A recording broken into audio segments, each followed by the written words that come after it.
Let's jump to this next story. This is fun. CNN's new CEO plans to prune partisan personalities in programming. I hope they fire Brian Stelter. No. Poor Brian. Upon taking over for Jeff Zucker, Chris Licht has vowed to make changes. Among them is a reduction of partisan programming and on-air personalities.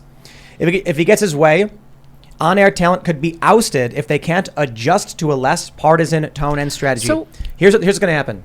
Brian Stelter is going to do a segment where he goes, "This is exactly right. We shouldn't be partisan." It's funny how whatever you do his voice very well. Well, whatever the company wants to do, he's just like, of course that's the right answer. But here's the problem for Brian. One day, I don't know when it will be, but one day they will actually make hiring and firing decisions based on ratings. No. And that is the day that Brian sees the end of the road. So, I mean, obviously I support this. I think this is great, but let's just make it a meritocracy. Yes. But if they did that, then Tucker would be on CNN. Yeah. Yep. I mean, it's crazy how the cable news used to be. Tucker was on MSNBC. Really? When? He used to have a bow tie. Yes, he did. Yep. He used to argue for. Yes. Yeah. MSNBC used to be kind of like corporate, or like you know, it was like a crossfire thing, right? They were I think MSNBC was considered to be like center right or something. Oh wow. Yeah, it's only recently that MSNBC turned into a far hard left, weird liberal Democrat thing. I think that's a lie. Really? No, yeah. Sounds like fake news to me. They got bought by Comcast at some point. Interesting. What if that was Didn't they have Jesse Ventura on and Yeah, they canceled in 2008 and they canceled his contract because he criticized the war when they told him to stop. Oh wow. Nice job, So Jesse. yeah. His middle Tucker name is Carlson was on Swanson. MSNBC. Yeah, he's like the Swanson. The Situation. guy. You know when I had Comcast no bought idea. that? Yeah. And Rachel Maddow and Jay Severin were featured guests. Interesting. Isn't it crazy how this stuff used to be? Yeah. Media Now, I don't think consolidation. Tucker Carlson, if anything, he's become more populist. Yes. So he That's used to be definitely the very case. staunch conservative. He was the conservative guy on Crossfire. Yeah. So him being I on remember that. MSNBC was not this hard left weirdo thing it is now. I think But it's it looks like it's been moving less since 2008. That's when they canceled Tucker. That's just what I'm seeing. I did not know this I about didn't either. MSNBC. I had no I idea. didn't. I've only I'm known them as glad as it wasn't insane. only me. Yeah, no, I follow the news closely, and I was like, oh, So no that's idea. 2009 is when Comcast. Well, actually, they announced that they were buying NBC Universal, and then it was 2013 when they actually bought Universal. Now you see BlackRock, State Street, and Vanguard own 20% or whatever, 18% of Comcast. So it's just this media consolidation you see with the banks, with Wells Fargo now owns whatever else other banks, and Comcast is just dictating the narrative. Yeah, the more you consolidate anything like that, I think the worse it's going to be. I think we are seeing all this corporatization because at the end of the day, like 3 companies own everything. I bet you that more people watch your show on Than YouTube. MSNBC. More people listen to it, that's for sure. And I'm not talking about words they're hearing. I'm not saying they're hearing more people hearing. I'm saying they're actually listening. Yeah, no, I mean, this is the Brian Stelter thing. You can respond to this show. It's a completely different Right. ballgame. Interactive. But this, I mean, that's why it's popular though, because people feel like they're invested in it and They are part of this. yeah. Whereas Brian Stelter, when you watch it, you just feel like you're on the receiving end of a really bad lecture. And who would sign up for that? Yeah, that media, that whole that genre is gone. It doesn't make sense. I mean, some people I guess are used to it, so they're still comfortable with being talked at. But so I just pulled up Adweek's ratings are up to date, but they don't let you read them unless you log in, and you can't log in because the system doesn't work for whatever reason. So, but I pulled up. This is from National Media Spots. So Fox News 1.5 million in what is their number? Is this prime time? I don't know. I think it's prime time viewership peak. So Fox News gets 1.5 million. Their average viewer though is I think 62. Yeah. Yeah, kind of old. They do you get a can lot. tell on the advertisers because Oh my gosh. yeah, Pocket catheters and whatnot. catheter, yeah. But I think Tucker gets around 400 to 500,000 key demo viewers, which is basically what we get. We get about the same number, but we're not getting any of the older demographic. Right. Like that, Right. we don't get any target of it. demographic. So baby. Tucker gets 3 to 5 million people watching his show. 10% of them are key demo. He has massive influence I among wish people that you hadn't who have, said that. Now I'm just going to sit here terrified the rest of the show. I intentionally shield myself from this kind of information. what, like how big For the the show Yeah, is. I like to think of just a sitting. You're just talking to us. Yeah. it's really But it's also different too because we get that over the life of the show. So like I think off-season politics, we're getting like 350 to 450 on YouTube, and then we get like 100 on the podcast. Then we do the clips, which get another 600 to 700. Right. So it's different from how cable TV works. Yeah. But it's definitely changing and changing for the better. So what I'm wondering is, from an internal business perspective and from a cultural perspective, what's the upward limit of a show like this? Can we ever be as big as Tucker Carlson? It can be infinite. I don't think so. With neural net, it can be infinite. Everyone on what? Earth can know everyone on Earth. It can really be like that. Well, I don't think that's possible right now, and there's no reason to predict in the foreseeable future that will be the case. Yeah, I would give it 70 years or something. When people watch cable TV, there's like 7 channels they would choose from on cable news, Right. and that It's means very automated. all of the conservative people are going to watch Tucker when Tucker's on. When it comes to the internet, you could watch this. You can watch Viva. You can watch Jimmy Dore. You can watch Crowder. Like it's made me realize how small the world really is when you break through. You make a YouTube video and then 18 million people know who you are the next day, and then with the neural net. I mean, I don't want to break the conversation and start talking about tech that doesn't exist yet. But it seems like we're headed towards an environment where we're more interoperable as humans. I think fame is going away. And I predicted this 10 years ago. I was at, what is it called? NAB in Amsterdam, National Association of Broadcasters. And I was talking to these guys, and I said, fame as we know it is going away. And they're like, no, it isn't. That's not true. That'll never happen. And I said, what I explained to them was, the internet is decentralizing how we consume media. Yeah. New cliques, new groups, new subcultures are emerging, and they're exponentially emerging. So where it used to be that there were 10 channels, there were 3 channels to choose from, then there was 5, then there was 10. You would have one guy on that nightly show with, with Johnny Carson or whatever. How many guests would they have? 2 or 3. And so everyone in the country has to choose between these 5 channels.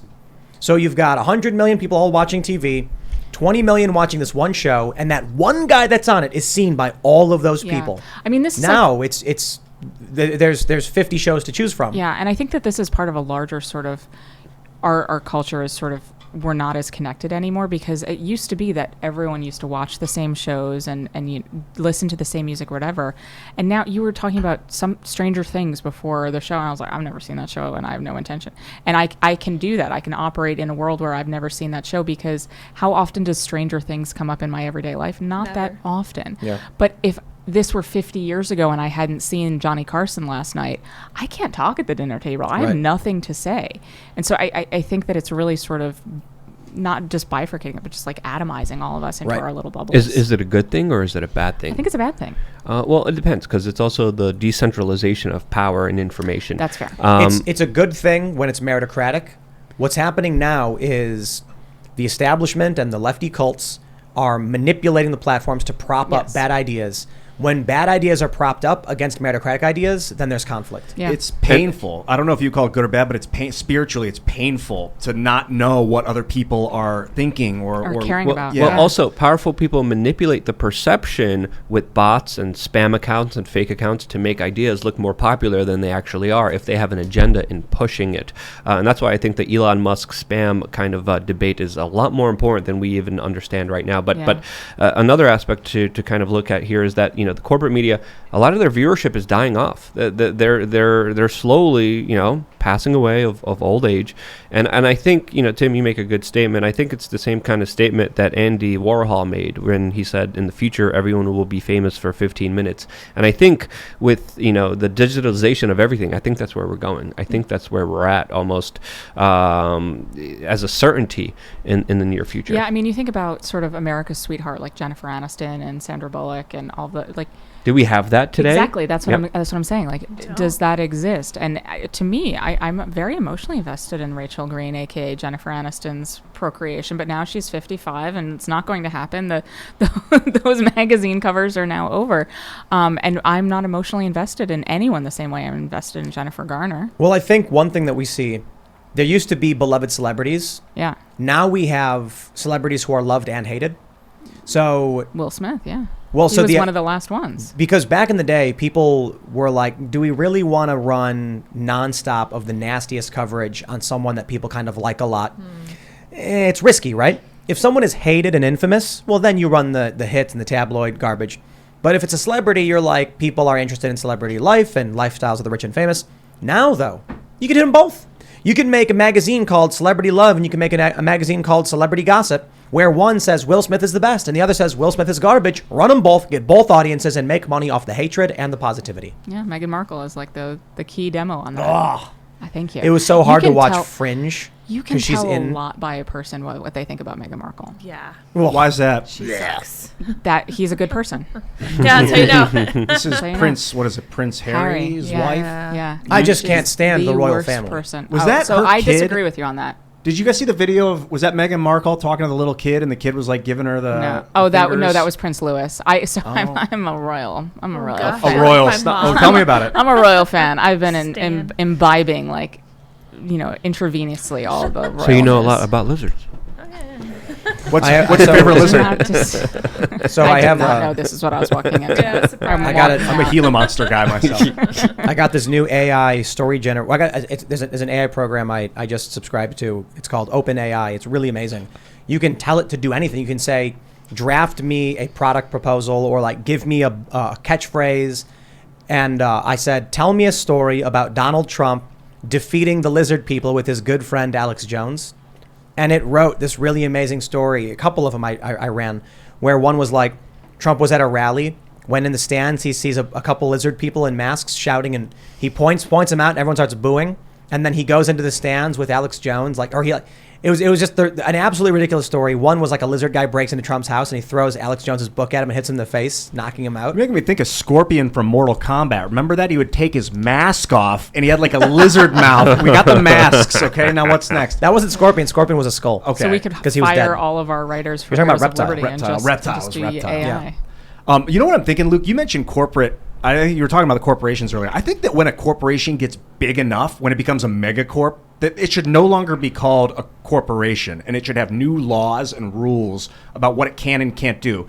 Own land? No. You can't own land if you're all sorts of stuff like this, like, own software, private software code? No. You can't use that stuff if you're a mega conglomerate. You should be broken up, first of all, so we got to figure out ways to make the system so that it cannot grow to a place where we're going to ever have to break it up. Interesting proposal, but a lot of the rules and regulations made the corporations as powerful as they are right now because they made smaller businesses and competitors at a disadvantage to the people who are friends with the politicians.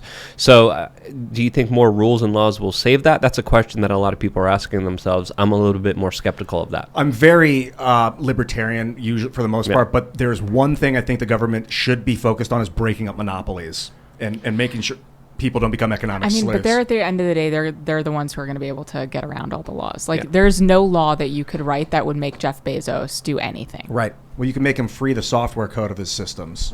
You can't make him do Copy anything. left. I You can't make it, I but you don't can make it agree. illegal not to. I don't agree. They all that happens is it's like there's 50 million cracks in the surface, and you are plugging one of those but I can't give cracks. up. This is like if the founding fathers sit around like, there's nothing you can do to stop King George. Nothing. I'm not living that It's not life. the same thing. I mean, it's kind of like we're having that same conversation all over again with corporations. Now it's Jeff Bezos. You're inverted. It would be like the king saying, "There's nothing we can do to." But if the founding fathers gave up before they started, I can't give up on this. There are definitely ways we can use law and order the to protect government ourselves. would be the crown in this analogy. I think it's Jeff Bezos. I think Bezos and not Jeff, particularly Jeff, but I'm saying megacorps are the modern day monarchy. The problem is we're not fighting fair. At the end of the day, if we're fighting against Jeff Bezos, it's in the court of law, and they have the power in that circumstance. If we're fighting hand-to-hand combat, like they did in the Revolutionary War, maybe we have a chance. The court of public makes- opinion is where it's all at. What makes you think that the government's going to work in the benefit of the people? They never have. There have been studies proving that it's a scam. The special interests, the people with the money, essentially call the shots, push the laws. They get them passed because they want them passed. Yeah, and they're the ones that are served here. The super rich. We have socialism for the super rich, and everyone else gets screwed. That's essentially the system that we're living under right now. That was the lesson of COVID. Amazon made how much money? Yeah, Amazon, was, Walmart, Costco. Yeah. They did a study and found that public opinion has no effect on what bills get passed.